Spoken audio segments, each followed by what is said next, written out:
Bless my family.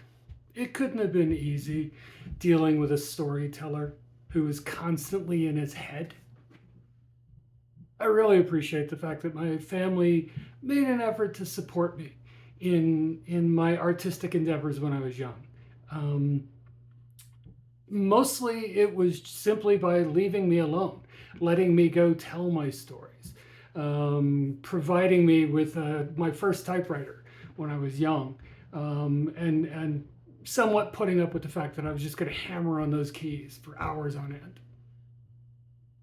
The challenge was that no one in my family was particularly connected in any way to the arts, to the creative sphere. I mean, not to say nobody in my family was creative, because I think everybody's creative to some extent and in their own way. But when you've got a storyteller in your family and they don't know where to go with this material, they don't know what to do with this material. All my family could really honestly do was let me tell stories. They encouraged me when I was young. My mom, in particular, encouraged me when I was young, and God knows she had to listen to me tell enough stories when I was quite young. Um, and if I asked her to read something, she would read it, and she would usually offer me a pat on the back for having done it. But again, there was no connection, there was no outlet beyond school. And bless some of my teachers at school for, again, fostering the creative storytelling. But I set it aside because I continued to be frustrated, because I continued to have no one in my life who could help me develop my voice, develop even what it is I was trying to tell stories about. It took decades for me to realize that everything I do is about storytelling. My career in science was about storytelling, about exploring and trying to figure out what the story of the biological systems I was working on were. And eventually that led me to science writing, which led me to screenwriting and improv and all these other expressive outlets. And now I'm into spoken word storytelling on stage. And I think that's why I teach. I think it's my goal to have no one feel kind of abandoned the way I did. Again, I love my family and appreciate everything they did for me.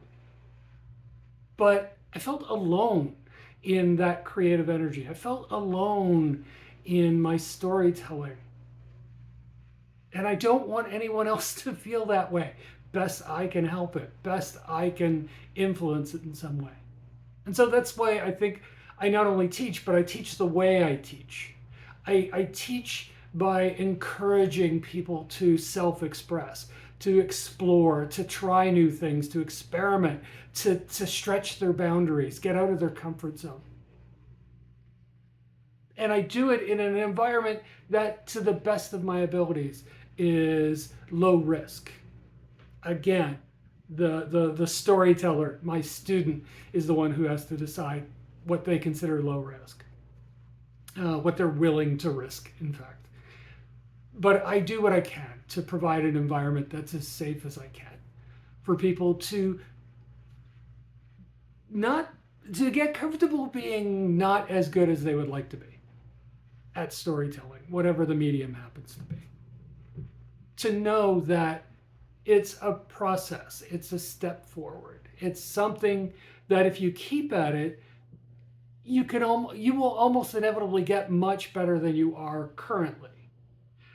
But it is that repetition. It's like everything else. It's a long process. It's a long and often depressing process. And I'm surrounded by wonderful artistic people who I know feel the same thing, who go through those same emotional highs and lows. So all this to say that even if you're not the storyteller in your family, but you know one, you have one, you can encourage those people by sending them to people like me and to many of the other wonderful creative instructors I've met in the years that I've been doing this. I've got the two classes, Out of Our Minds and Onto the Page, which is fundamentally the simplest, most straightforward approach to self-expression, in the sense of there's no commitment other than come and play and enjoy and create in a childlike spirit of openness and spectacular failure. And we're all going to do that together, right? Just because I'm the instructor doesn't mean I'm any good at it either.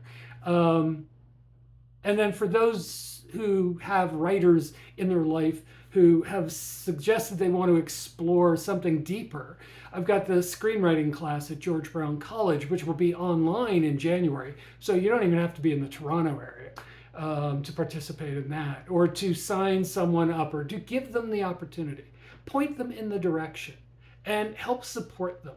I mean, there are fees involved with both of these things. But honestly, from my perspective, I'm so enthusiastic about people getting an opportunity to express themselves. Message me. If financing is a problem, message me. We'll figure something out, whether that's, paying over time or whatever. I'm limited in what I can do with George Brown College because they are their own institution. But for Out of Our Minds and Onto the Page, I'm the guy who's running it. So, if financing, immediate financing is a problem, reach out to me. We can talk about it. No guarantees, but we can talk about it.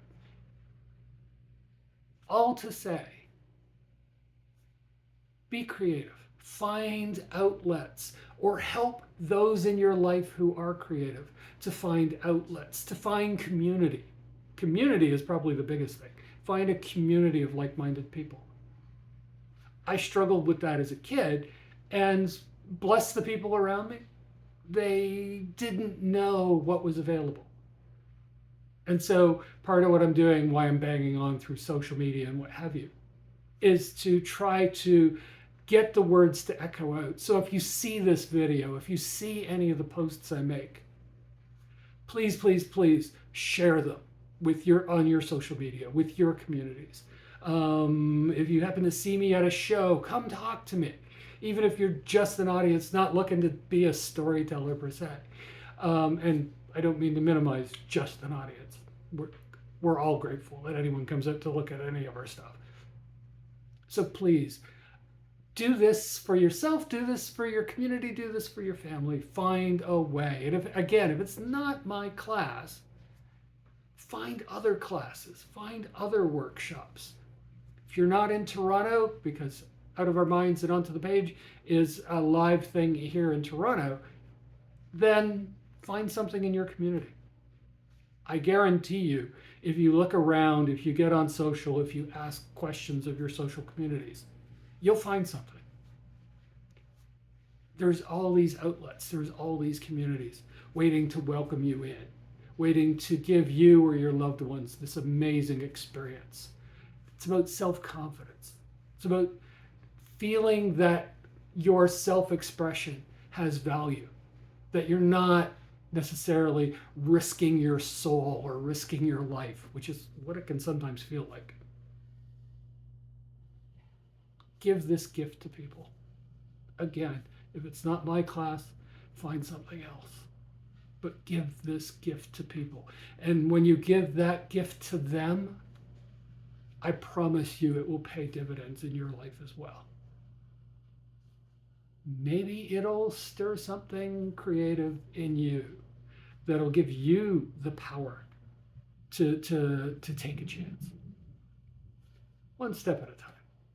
We'll get you there. We'll get everybody there. That is my mission, is to share stories and to help others share the stories within them.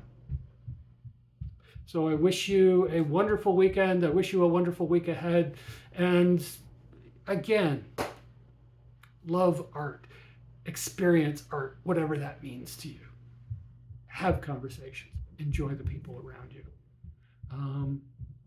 It makes everything else we put up with worthwhile.